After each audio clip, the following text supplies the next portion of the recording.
वालेकुम दोस्तों, तो चेक करो जनाब, अज 31 दसंबर 2022 ए पिंक नोज के 6 महीनों का पट्ठा अपने को आ गया जे। इतने अपने डेरे ते मौजूद आ मोती ओए इधर देख, हुण ही लैके आए जनाब। तो ला के अजे बस तो ला के लिया ही है। तो मैं क्या दोस्तों की नज़र करिए थोड़ा जहा। बाकी इहदी वीडियो तुहानूं डिटेल वाली जिहड़ी हैगी तुहानूं शाम नूं मिल जाएगी, क्योंकि ठंड वा जानवर ठंड च आया सुबह सुबह जे। तो जे किसी ने लेना हो तो साडे नाल राबता कर ले। तो बाकी डिटेल वाली वीडियो तुहानूं शाम नूं एक होर बना के दिखा देंगे। ये सिर्फ सरसरी जी वीडियो, क्योंकि कल मैं दोस्तों किसी ने चैक भी करवाया सीगा। तो जिन्होंने चैक कराया जनाब वो मेरे नाल राबता कर लैन। पिंक नोज दे विच मेल अपने कोल 6 महीने उम्र का बच्चा आ गया। ये बिल्ला मैं इस करके कहना हुन्ना, वैसे जोड़ा मूँह ना चढ़ जाता ना लैके बिल्ला कह के आवाज़ मार दी है। तो इन्नी अखां बिल्लियां होंदियां तां बिल्ला कह के ज़्यादा आवाज़ मारदा ना। बिल्लिया होती कुछ भी कहना होंदा, सिर्फ अट्रैक्शन देनी होंदी, ना तो मालका रखना होंदा, जिन्हें लैना उन्हें ना रख लैना होंदा। असी तो बस ना लैके आवाज़ मार लैनी होंदी जो भी कहना होंदा आ।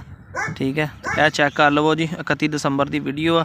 यह कोल मेरे डेरे ते इत्थे मौजूद आ बाहर। यह मेरा स्कूटर खड़ा होया जनाब। ठीक है, तो यह मैं वीडियो बना रहा जी। शाबाश शाबाश मती ओए, हले ठंड का बेचारा ठरिया होया। उदा माशाल्लाह पूरा एक्टिव आ। 6 महीने की उम्र आ। पिंक नोज दे विच आ, बिल्लियां अखां आ, ते कंड ते एक लाल निशान आ। आवाज़ मारी माड़ी जी ने जरा। भाई ने आवाज़ मारी नाले नैन मूँह कर लिया।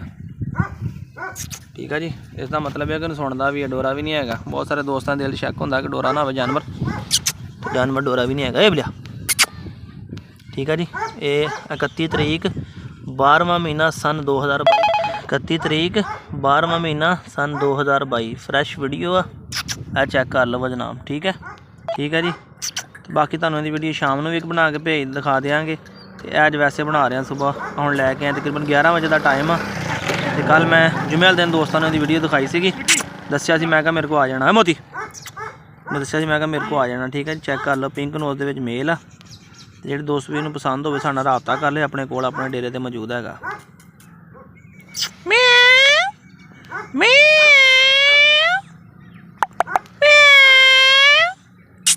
छुट्टी पर जा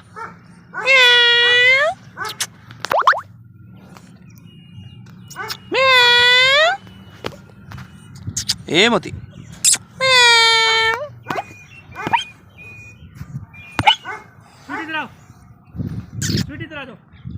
मोती जी। दोस्तों चेक कर लिया होना, उम्मीद है कि तुहानूं पसंद आया होगा। तो राबता कर लो, WhatsApp नंबर मेरा स्क्रीन पर चल रहा है जे। फिर बाकी वीडियो तुहानूं इहदी चला फरा के भी दिखा देंगे। कंध ते निशान तुहानूं भी मैं चेक करवा देना इहदा। मैं दूर बैठा क्योंकि मैं लग जाना, कंध थल्ले कर लेंदा। ठीक है, चेक कर लो। ठीक है, हुण कांछे ने नैन बिल्कुल स्ट्रेट किए हुए आ। तो मैं तुहानूं हुण वो भी चेक करवा देना जनाब। ए देख लो, कंड ते सिर्फ एक लाल निशान आ बस। ए वेख लो, हुण थोड़ा मनूस होया वा। अगे बेचारा ठंड का ठरिया सीगा, धुप का सेका लगेगा तो सैट हो जाएगा। मैं क्या दोस्तों अपनी वीडियो भी नाल चैक करवा दा। ठीक है जी, वो बनिया हुआ है पिछे। तो अज हैगी 31 तरीक 12वां महीना 2022। तुसीं चैक कर लिया जनाब। तो जिस दोस्त ने लेना हो नंबर स्क्रीन पर चल रहा जे, तो साडे राबता करे तो कॉल करे। तो जनाब आके ले जाना चाहे आके लै जे, कारगो कहोगे तो कारगो करा देंगे। पिंक नोज के 6 महीने का मेल है जनाब।